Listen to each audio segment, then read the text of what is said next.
Nagar Kurnool.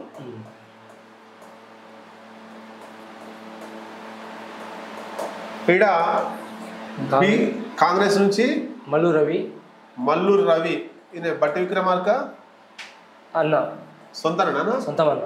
Okay, next 2 BJP నుంచి Bharat Pothiganti Bharat. P Bharat వాళ్ళ నాన్న రాములు కదా. రాములు సిట్టింగ్ పోతుగంటి భరత్. 3 బీఆర్ఎస్ నుంచి ఆర్ఎస్ ప్రవీణ్ కుమార్. ఆర్ఎస్పి ప్రవీణ్ కుమార్. మల్లు రవి ఈయన గతంలో 2 సార్లు ఎంపీగా చేసిండు. సౌమ్యుడు, ఎవరు తిరుగుబోడు, కాంగ్రెస్ పార్టీ లాయలిస్టు. ఇలా ఫాదర్ ఇట్లా మల్లు అనంతరాములు ఆయన కూడా 2 సార్లు ఎంపీ చేసిండు. 2 సార్లు ఎంపీగా చేసిండు మల్లు అనంతరాములు.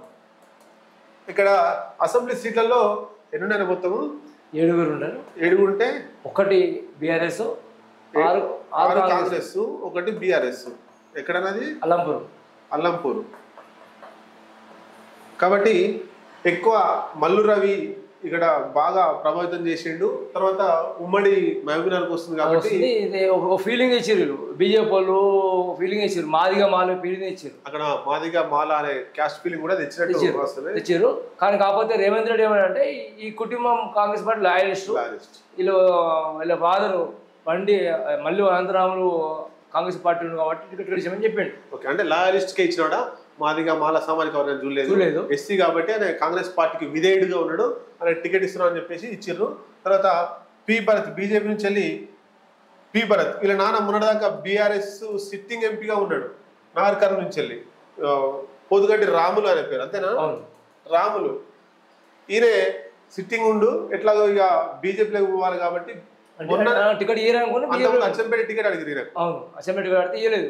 పోతుగడ్డి రాములు బీఆర్ఎస్ లో ఉండే, బీఆర్ఎస్ లో ఉన్నప్పుడే అచ్చంపేట టికెట్ అడిగారు. అచ్చంపేట ఎమ్మెల్యే టికెట్ నాకు కావాలి, నా కొడుకు కావాలి. తర్వాత నాగర్ కర్నూలు నాకు కావాలని అడిగారు. అప్పుడు బీఆర్ఎస్ ఇవ్వలేదు కాబట్టి బీజేపీలోకి పోయి భరత్కు వాళ్ళ కొడుకు నాగర్ కర్నూలు టికెట్ తెచ్చుకున్నాడు. అది సంగతి. కొత్త రాజకీయాలు కొత్త వ్యక్తి. నెక్స్ట్ బీఆర్ఎస్ నుంచి వెళ్ళి RS Praveen Kumar.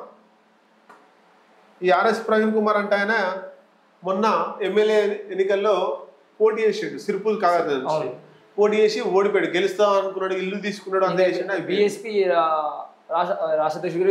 BSP party నుంచి వెళ్ళి రాష్ట్ర అధ్యక్షుడిగా పోటీ చేసి తీసుకుపోయి మన నాతో కాదు అని చెప్పేసి కేసీఆర్ కాళ్ళ దగ్గర పోయి దండం పెట్టి కేసీఆర్ ఆ పార్టీకి అంటే ఒక కోవర్ట్గానే పనిచేసిన అని చెప్పుకోవచ్చు.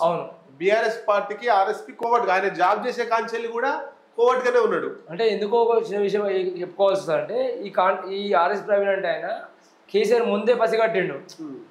యువకులు, నిరుద్యోగులు, ఎస్సీలు దూరం కాబట్టి ఈ ఆర్ఎస్ ప్రవీణ్ బీఎస్ నుంచి ఉంటే నాకు రాష్ట్రం మొత్తం ప్రసిద్ధంగా అనుకున్నాయి. అంటే ఈ దళిత ఓట్లు అన్ని కూడా కేసీఆర్ వ్యతిరేకంగా ఉన్నాయి కాబట్టి అవి ఎట్లా నాకు పడాయి కాబట్టి ఆర్ఎస్ ప్రవీణ్ కుమార్ తోటి బీఎస్పీ పెట్టిస్తే ఈ ఓట్లు తీసుకుపోతారు, తద్వారా నేను బయటపడచ్చు అనేటువంటిది గేమ్ ఆడిర్రు. ఆ గేమ్ లో కేసీఆర్ ఫెయిల్ అయ్యిండు, ప్రవీణ్ కుమార్ ఫెయిల్ అయ్యిండు. కాబట్టి ఇప్పుడు ఇద్దరు ఒకటి అయ్యారు. కేసీఆర్ ని తిట్టిండు గతంలో ప్రచారంలో. ఒక ఇంట్లో గుడిసెలకు పోయి ఏమైనా కేసీఆర్ గుడిసెల ఉంచినావు, సిగ్గుందా నీకు అని చెప్పేసి అన్నాడు. మరి సిగ్గులేని దగ్గరికి సిగ్గునాయన ఎందుకు పోయింది అనేది జనాలు ప్రశ్నించాలి.